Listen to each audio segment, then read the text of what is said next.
incredible story. Thank you so much for sharing that with us. And I want to just take the opportunity to thank everyone in this room. Thank you. It's because of all of you that we continue to have our freedoms in this country.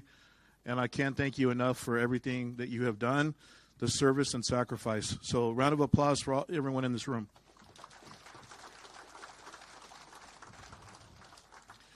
And Liliana is going to have a few remarks on a little scheduling update. Thank you.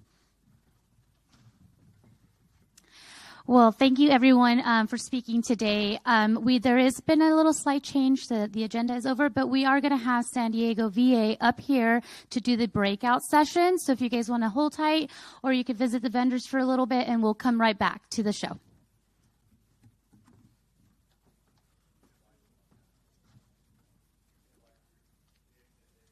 Yes. Oh, they're ready? Okay. VA San Diego is ready to present.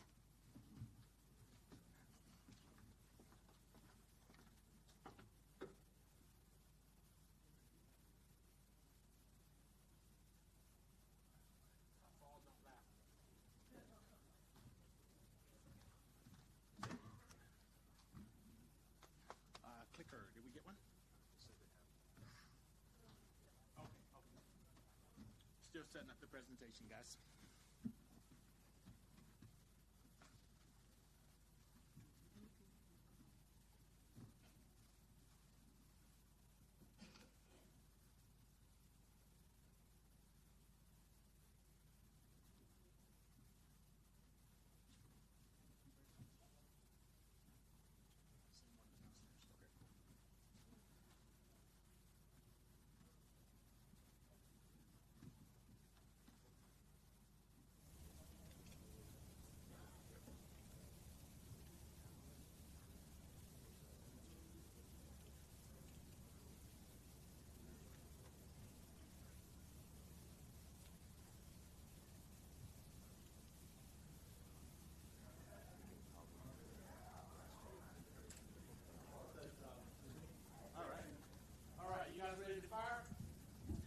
All right. Good morning. My name is Cadell Felton. I'm with the U.S. Department of Veteran Affairs. I'm out of the regional office in San Diego. I'm sorry? Okay. I can do that too. I thought I was going to Marine voice it. Sorry. All right. My name is Cadell Felton. I'm from the U.S. Department of Veteran Affairs out of the regional office in San Diego. And my title at the VA is a Military Services Coordinator. I'm here with one of my co-workers, partners in crime here, I like to call him. But I'll let him introduce himself in just a second. I'm also what's called a Homeless Veteran Outreach Coordinator, along with a Justice Outreach Coordinator and a few other things. Just to let you know, we don't do all of this ourselves. We actually have a team that works throughout 4 counties. Our regional office covers 4 counties, which includes Riverside, Orange County, Imperial County, a little bit of San Bernardino, and I forgot one. Which one? San Diego, of course. That's the other one. So we're all over the place. We're very mobile. A lot of you have come up to me and said that I've either helped you in the past or you worked with me in the past. And I want to say this really quick before I pass it on to my partner in crime here. I have to tell you, out of all of the offices, I should say congressional offices that are in our jurisdiction, we get the most requests from Congressman Ruiz and his staff to help here in this area than anywhere else that we serve. So I want to give them and Congressman Ruiz one quick attaboy, if we could do that really quick. And like I said, we have 4 counties, many congressmen, but we serve this area more than anyone else when asked, because it is where they have to ask us. So without further ado, I'll allow my partner to introduce himself, and then I'll be back up in a second. Good morning, everyone. Again, my name is Sean Roland. I'm a military services coordinator as well. I also listed all my other job titles that I have. I also deal with the homeless veteran, former prisoners of war, justice involved, and I also do the LGBTQ community within the 4 different counties as well. So a little bit about myself. I'm 18 years in the Navy. Currently right now, I'm in the Navy Reserve. I'm a senior chief in the Navy Reserve. And I've been with the VA for 14 years going on right now. So we're going to just kick right into the brief. All right, as you probably know, VA is broken down into 3 main entities. We have the VBA, VHA, and then the NCA. First one is the Veterans Benefit Administration, which we like to refer to. This is what Cadell and I are a part of. We're the Veteran Benefit Administration, or we're considered the money men of the VA. So anything that has any kind of monetary benefit that's paid out, that's our avenues of responsibility to be able to assist with veterans of benefit-wise. Then what we have is the Veterans Healthcare Administration. So anything that has anything to deal with medical, VHA, that's their area of their expertise and their area of responsibility. Lastly is what we have is the National Cemetery Administration, or what I like to refer to as your last duty station. Okay, some people got the joke. So, so in terms of when you pass away, in terms of for your headstone marker, your plot and burial, presidential memorial certificate, NCA is going to be the one that's going to assist your family when you move on to the other side. Okay, so eligibility for VA benefits. First, what you have to do is you have to serve on active duty. You have to serve honorably or under honorable conditions. So you come with an honorable discharge under honorable conditions or general discharge of honorable discharge.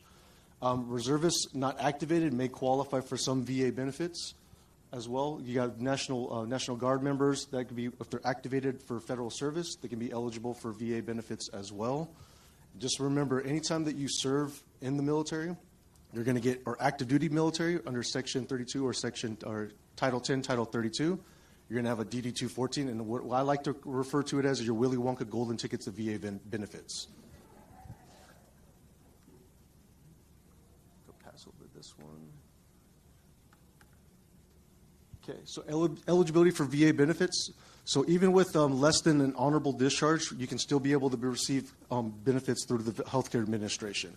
What we like to do is if you submit, if you go to the healthcare, you have an OTH or other than honorable discharge, we'll do a discharge review and internally with the VA. And if we can be able to say that it's honorable for VA purposes, we can be able to get you to be able to get seen for those healthcare, for the whatever you're trying to get seen for healthcare wise, we can be able to treat that. And on the flip end, if you're trying to do a discharge upgrade, that has to be applied, and then the decision is going to be made through the respected branch of service, being it can be the Army, Navy, Coast Guard, Marine Corps goes under the Navy, and so on and so forth. They'll make that ultimate decision to do the overall discharge upgrade for you if you're in that criteria.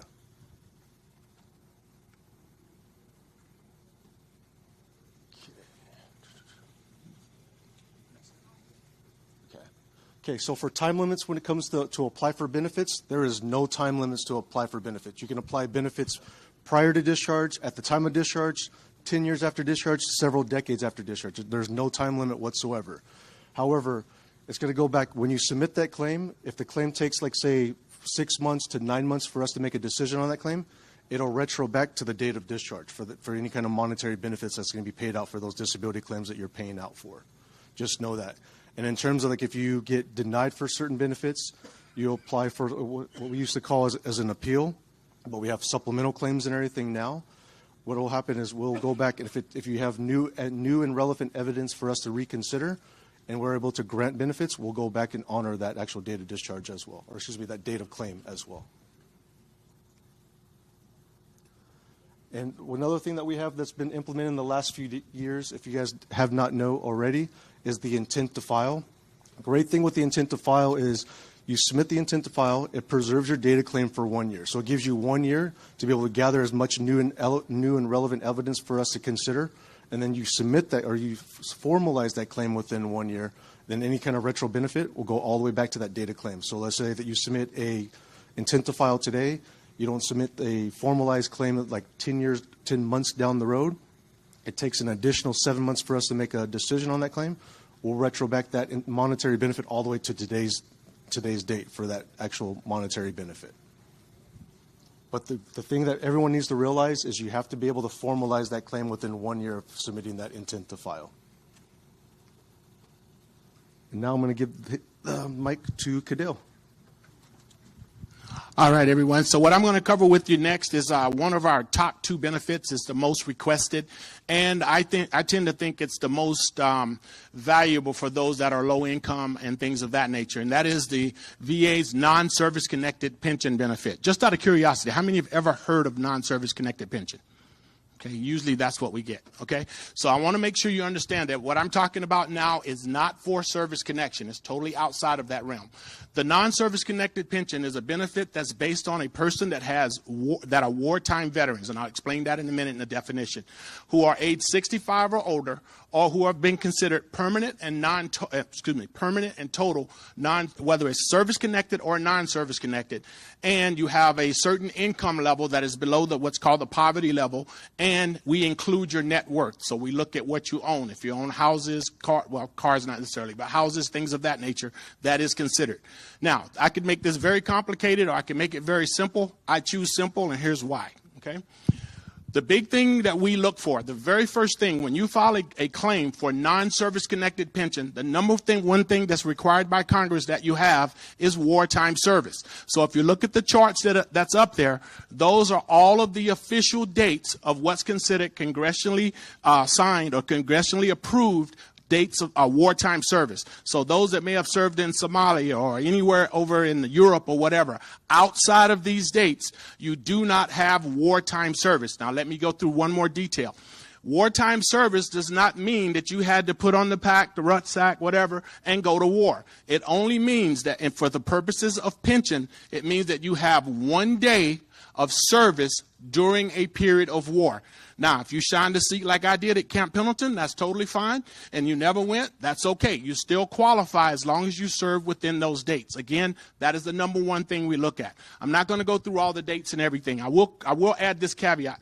If you served before September 7th of 1980, it is required that you have a total accumulation of a minimum of 90 days of active duty. So if you were a reservist like Doc here, and you did not have any active duty time at all, then this benefit would not apply to you because you don't meet the 90 days. If you served after that date, September 7th, 1980, it requires 24 months of active duty. Again, it does not have to be continuous service. It could be, if you're a reservist especially, 5 months here, 5 months there. Maybe you came in, got out, went to a different service. Whatever the case may be, it has to be a cumulative total to meet those minimums. So, again, just to recap, 1 day of wartime service and either 90 days of active duty or 24 months of active duty, depending on when you serve. And you have to have either an honorable, under honorable conditions, or been found honorable for VA purposes through our administrative process to qualify for this benefit. Okay? Now, again, I kind of went over this already, who is eligible. The next thing we're going to look at after those two things is we're going to look at your age, because this is based on your ability to work. So if you're over 65 for VA purposes for non-service connected pension, we do not consider you to have to go out there and look for a job. You should be already retired according to our rules and regulations. So you got the wartime service, you got the minimum service, and you're over 65, then the only thing we're going to look at next is what disability you have, and will a doctor certify that all of your disabilities keep you from actually finding or maintaining a job. And that's it. That's all the requirements. And, of course, your income, if you have income as well. That'll be the last piece. We do include Social Security. So if you're making over what this benefit pays in Social Security, then you're going to be disqualified by a term that I don't agree with. It's called excessive income. I've never seen excessive income. I don't really understand it, but it's a term we use. So if you're over the amount that we pay for the benefit, based on the law, then we cannot pay the benefit, and we'll deny you based on excessive income. All righty? Let's go through that real quick. All righty? So again, I went the wrong way. Cool. So that is the actual non-service connected disabilities in a nutshell. Again, just to recap one more time, wartime service, how much money do you make, how old are you, and you got to have enough disabilities that a doctor can certify that you should not be working if you're under 65. If you meet a young veteran that just got out of the military and they're not service connected, but let's say hypothetically they got out with no disabilities that they can get service connected, but tragically they stepped in front of a bus, but they served during the Gulf War. That's a wartime period. So if a doctor certifies that they basically can't work because of injuries, now we can possibly grant them the non-service connected. So a lot of people equate this to being old. That is not necessarily true. You don't have to be old, okay? All righty? So I'm going to bring Sean back up, and he's going to cover the service-connected portion for you. All right. So service-connected compensation. So we have the non-service connected, which is income-based. Service-connected, it's not income-based at all. So you can make as little or as much as you can, no matter what. You'll be able to, if you're rated, you'll be able to receive your service-connected compensation. So going into service-connected compensation, so you have to have an injury or disease that occurred during your active duty period. Fast forward, you're still having those same conditions today. If we're able to link the two together, granted the medical evidence shows that it's documented while you're in service. Fast forward going to today, we link them together. That's how service-connected disability works. And it can be anything from a physical condition to a mental condition. As long as we can be able to link the two things together, the two elements from active duty to present day, elements are met so that we can be able to grant service connection. Okay, the type of disability claims that we have is we have the original claim, which is your first initial claim that you submit with us, the VA. And that can go in terms of rolling into either new claims, increased disability claims as well, which means that you have one of your contentions or one of your disabilities that you're rated. The condition has worsened, so you put in for an increased claim because it may meet the criteria for you to get an increase on that disability. Like, for example, that I like to use is like, say, mental health.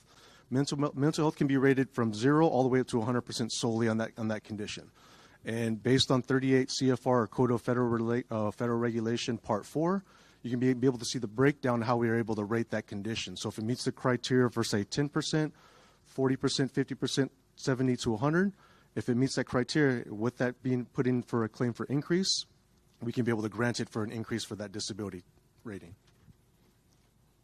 And as for the supplemental claim, this is a claim that you'd be able to provide that you submit that you were previously denied, that you have new and relevant evidence for us to reconsider.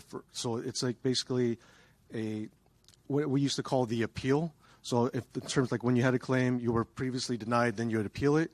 This is the new terminology that we have is what it is called a supplemental claim now.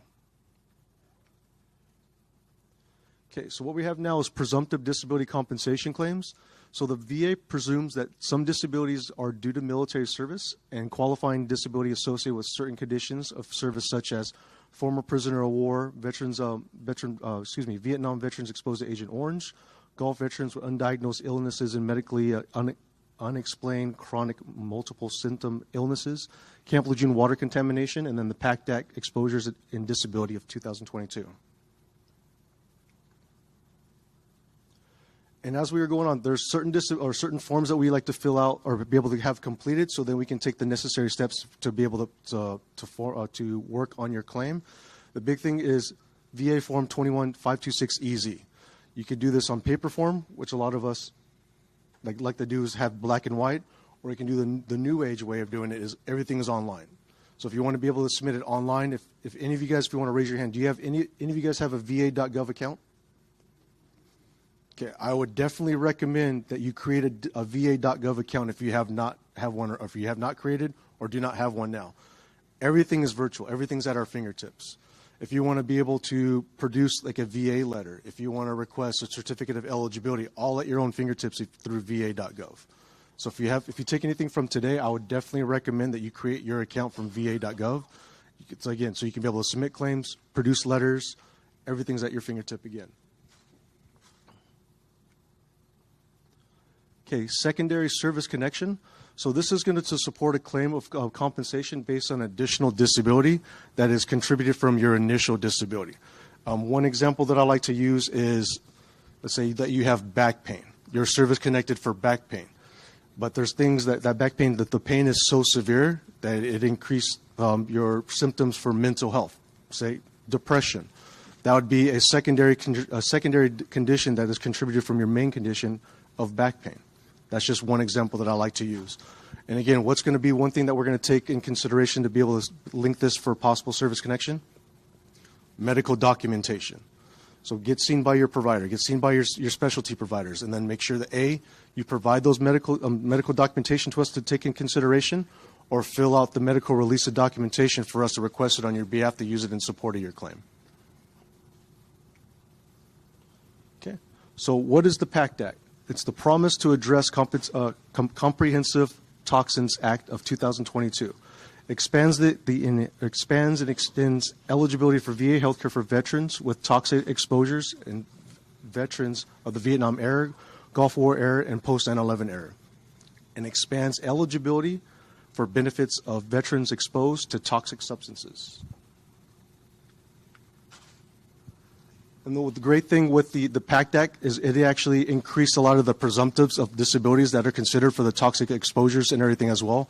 What I've done is what we have done is included a lot of the ones that were just included through the PACT Act of 2022. if you guys want to take a picture of that.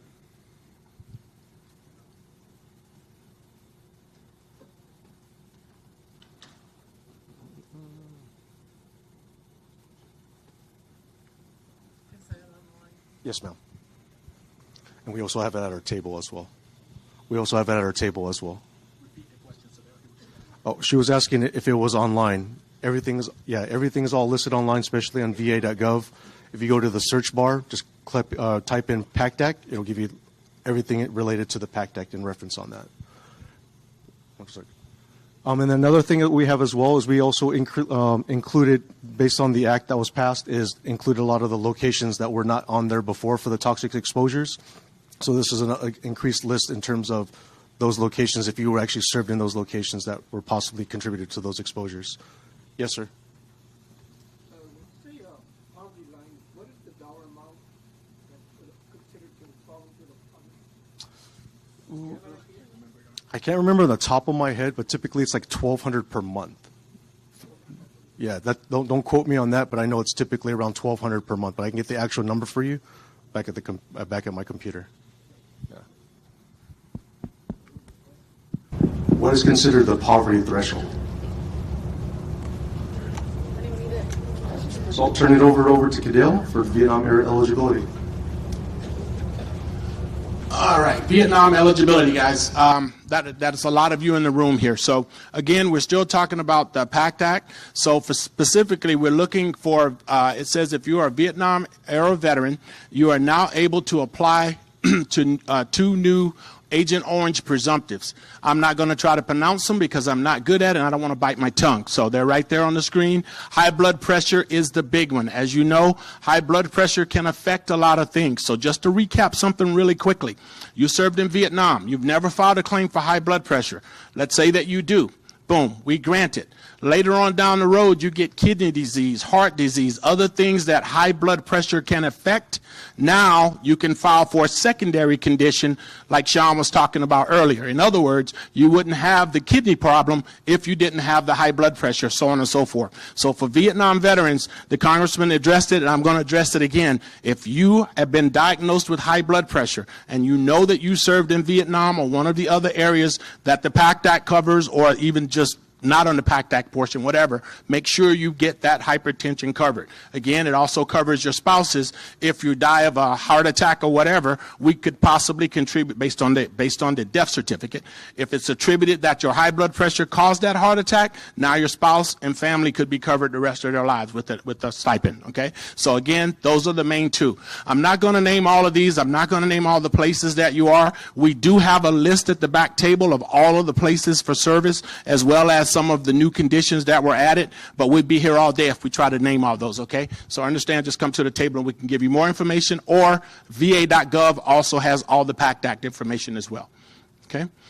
New radiation presumptive locations. This is a big one as well. So some people, basically, the B-52 bombs that carried the Agent Orange and some of the nuclear stuff and all the other stuff, well, when they came back, somebody had to clean those, right? Those veterans weren't in country, but they still were exposed because of the cleanup. So these are some of the areas and some of the particular things that have been added as well. So make sure you take a good look at those, take a picture of them. So if you know a veteran ever said they cleaned a B-52 bomber during Vietnam, they may be eligible for the PACT Act. The bottom line with the PACT Act and any service-connected condition, though, is diagnosis. So just because you were there in the burn pits, for example, if you don't have one of the conditions, then there's no claim for burn pits because you don't have one of the presumptive conditions. What I'm trying to say is exposure is not enough. You have to actually have a medical condition that a doctor can tie to that service. Okay? How to apply. Number 1 way to apply, quickest way, fastest way to do anything in the VA now, quite honestly, is if you're capable and you're internet savvy, do it online at va.gov. I'll give you a good example. If, let's say, you need to add a dependent, that's one of the things you can do online at va.gov. Literally, when I got married a few years back, I added my wife on a Tuesday. She was on my records by that Thursday, and it was not because I worked at the VA. Don't think that, okay? So that's how fast things can work. Now, service connection is a little different. I'm not saying that you file a claim and you're going to have an answer by Friday. I don't mean that. But there's a lot of things you can do online that would save you some time, such as buying a house, as he mentioned earlier. You can print your own VA home loan certificate. You can print one every day if you choose to. It's just a simple put in your information, boom, it prints out the letter for you, and it's signed by the Secretary of the VA. So again, the second way to apply, obviously, you want to use, especially being out here in a rural area, you're a long ways away from us, you want to use those veteran service officers, whether it's the state, VFW, DAV, whoever it may be. That's your choice who you decide to use, but they're very good at what they do, and they're an integral part of what we do at the VBA. Last but not least, take a wonderful drive, 3-hour drive when it should be 45 minutes down to San Diego. Sit in one of our wonderful people that works Monday through Friday. They'll be more than happy to help you take a claim. There are lines, so get there early, okay? Let me move on here. Okay, now, if you have evidence for a claim that you already have filed, one fastest way to do it is you can actually go to the va.gov website, and we changed the name of it. What's the name of it? It's not... oh, you changed it. Okay. It's called Quick Submit through VA. So let's say you filed a claim a month ago, but you just went to your doctor and you know that this evidence would be pertinent to our decision and we haven't closed your claim yet. You literally can scan that document, create a file, and actually have it uploaded at va.gov, and it will automatically attach to the claim that you have pending. Or you can drive down to your local VSO, or again, come see us in San Diego and turn it in that way. I would not do mail. That's the last way you want to do anything with the VA. That adds a month pretty much on everything, just to be honest about it. Okay? Okay. State veterans benefits. I think the state is here, so I'm not going to steal their thunder.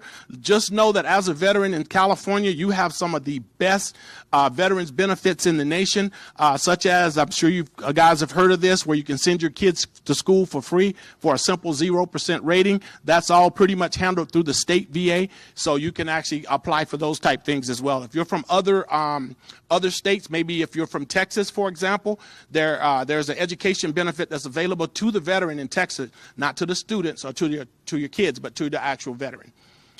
Okay, now we're going to go ahead and cover survivors benefits. Are we good to keep going here? You guys okay? Rather than taking a break, it'll be really quick. Okay, all righty. So let's go ahead and talk about survivors benefits. Now, obviously, there is a myriad of survivors benefits. What I did was I went in and pulled two that I think is going to be most pertinent to this audience, okay? If there's any more, you can ask us about them later. We'll help you with them, but let's just cover the two that I think is going to be most impactful.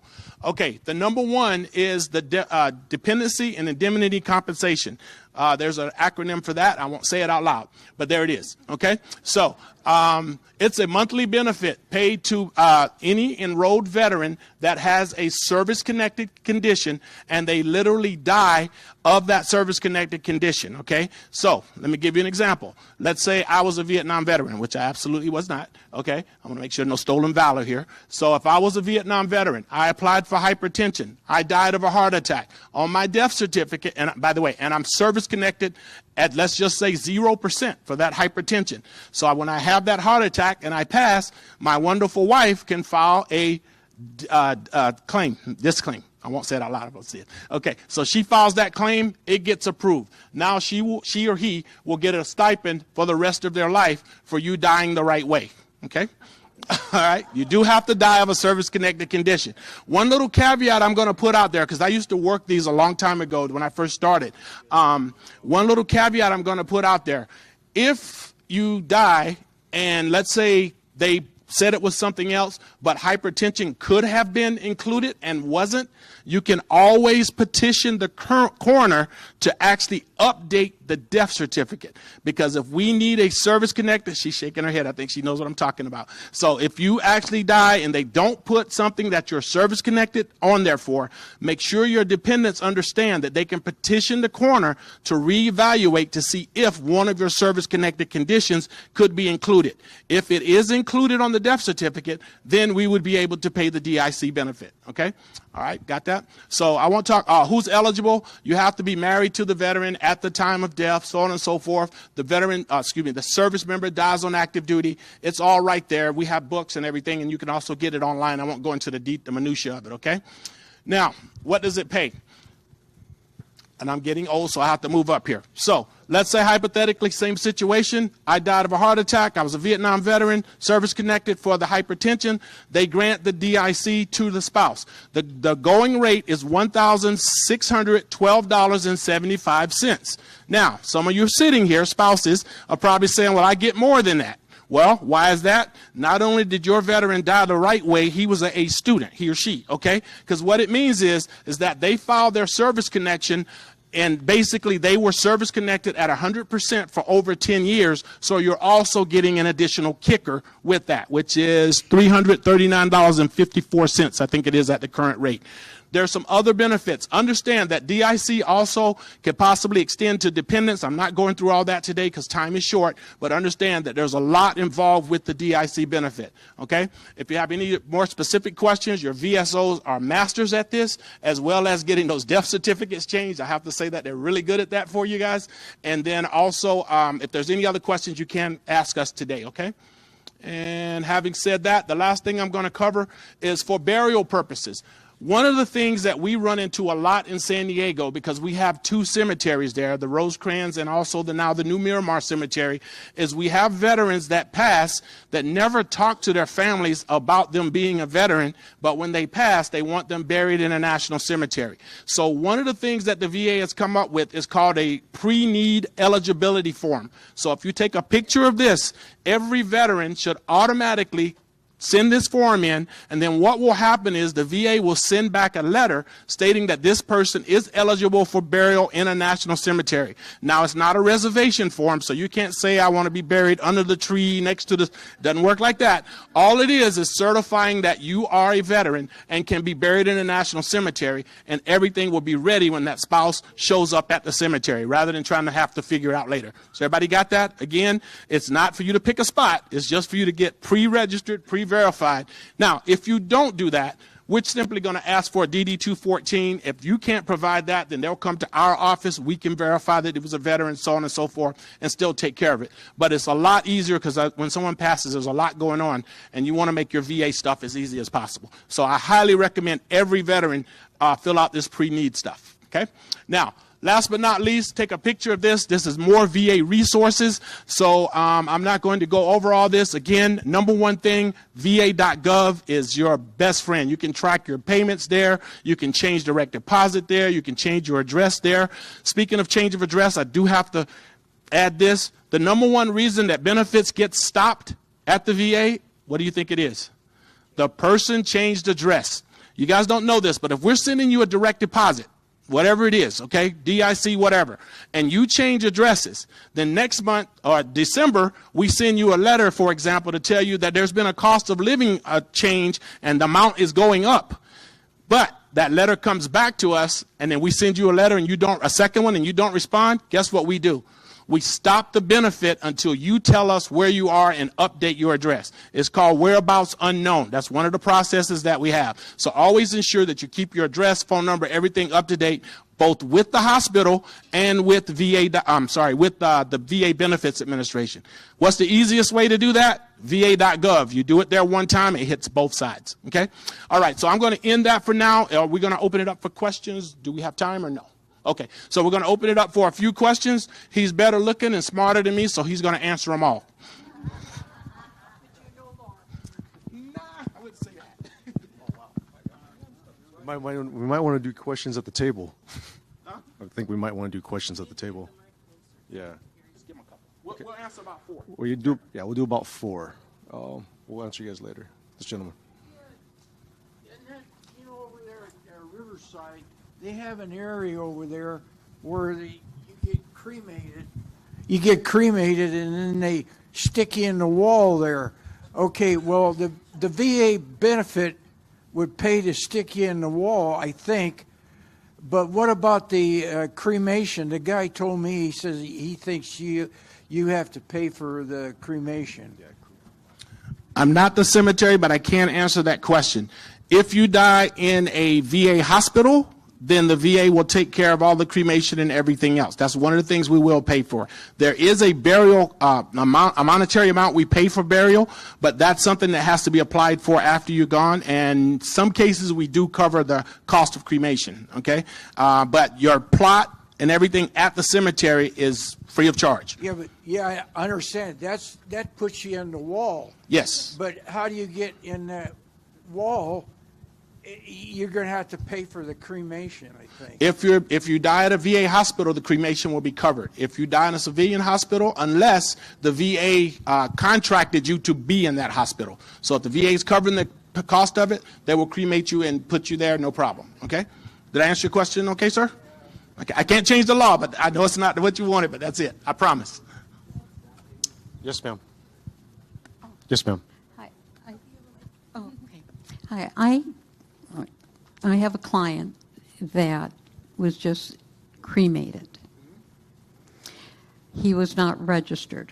The wife is registering him now to at least go to one of the cemeteries. But if the VA had, no, that was another client. So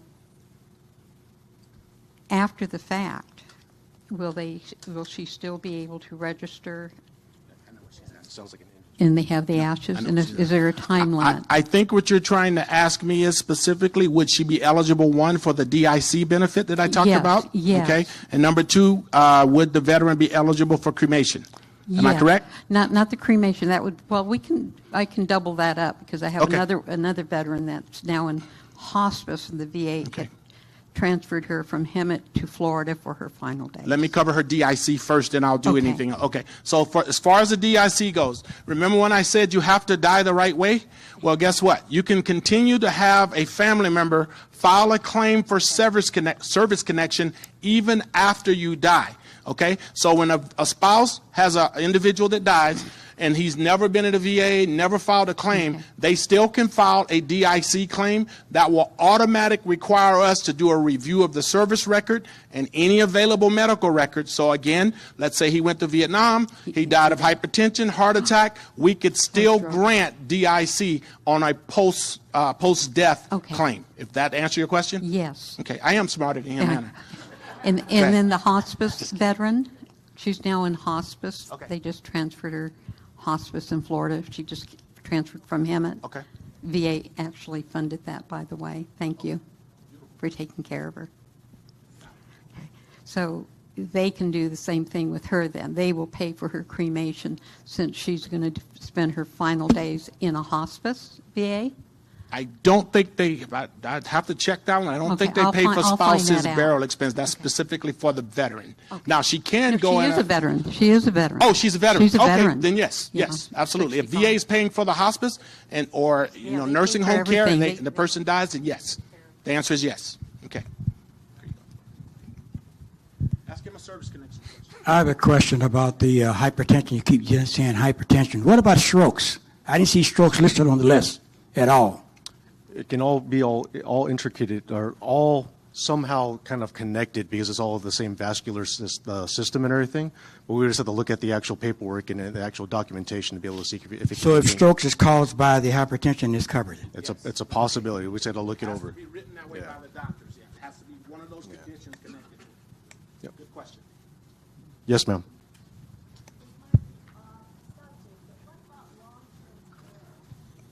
That's out of our realm. That's actually a hospital question. We do have a benefit called aid in attendance. However, it is not for care to go into the home. It just boosts the veterans' benefits a little bit to give them some money to hire someone themselves. Now, there is a caregivers program at the hospital, at every VA hospital, but you have to go through the social work program, get a consult from the doctor stating that this is needed because of the disabilities related to service specifically, and then they could provide some in-home care. Very limited, I got to be honest with you, but it is some available. Did that answer your question? Okay. All right. Last one. Right there. Yes, sir.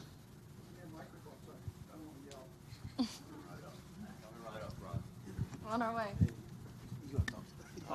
I'm only going to say one thing. When will the VA update the presumptive list for Agent Orange, knowing that from up to from 1950 to 1994, Fort Ord, California was sprayed 28,000 acres with Agent Orange, which would cause veterans that were in the Army that went to Germany and other places to come down with Agent Orange-related symptoms. Now they could file under the PACT Act. I don't know if they're aware of that. You have a great advocate in the back of the room by Congressman Ruiz. That would be a great starting point. I just want to make sure it gets added to the list, that's all. That'd be And another one that a lot of guys here, they might have gone to Fort Benning on the jump school. The C-123 caribous that came back were heavily sprayed in Vietnam, and they washed them out. When they washed them out with high-pressure heat, it crystallized the Agent Orange and made an even more potent Agent Orange. And those guys that were jumping out of a perfectly good aircraft, I was in the Air Force, those guys that were jumping out, they're eligible for Agent Orange exposure as well. Okay. Just remember, congressmen are the approvers, we are the doers. So until they approve it, we can't do it. You need to talk with your congressmen and representatives to get it into law, then we can take care of it. Okay, if it's not on the list, we just can't do it. As much as we agree with you and may want to do it, it's got to be written into law before it's approved. Okay, all right, so that's going to conclude our portion. Thank you guys for listening. We will be over at the table. I will say there was a little confusion about us taking claims. We're not taking claims today, but we will forward you over to the service officers to handle any of that. However, we have live computers. If you have a claim pending, you want a status, anything like that, or you just got general questions, please come see us, okay? We drove long enough to get out here. We'd love to talk to you, okay? Thank you very much. Thank you so much. Well, I want to extend my heartfelt thank yous to San Diego VA for being here today and supporting this event. I also like to express my appreciation to all the vendors who participated, ensuring that we had... Oh, the congressman's going to say something. A few words. Well, thank you, everyone, and the vendors as well. So here's Congressman Ruiz.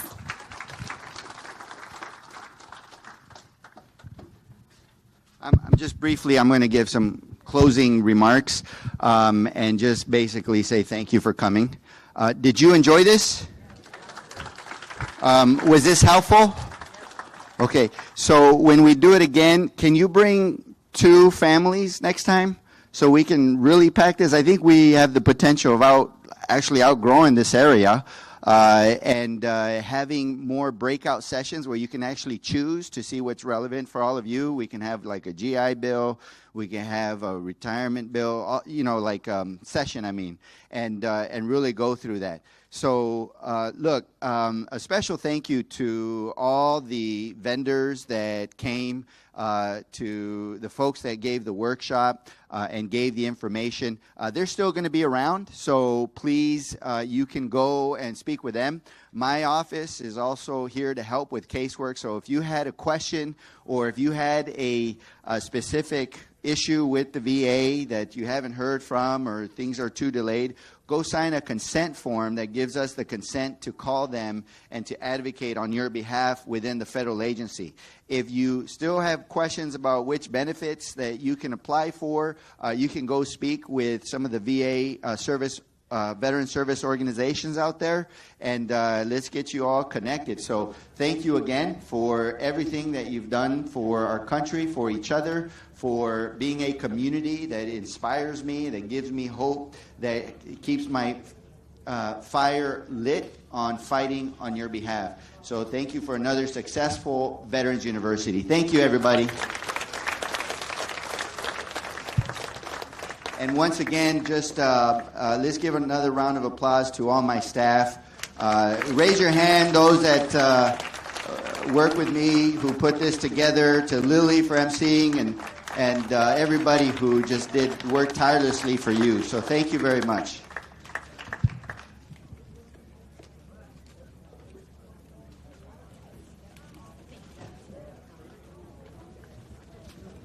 Just a little reminder, the resource tables will be open until 12:30. So if you would like to get information or resource, please visit them until 12:30. Thank you.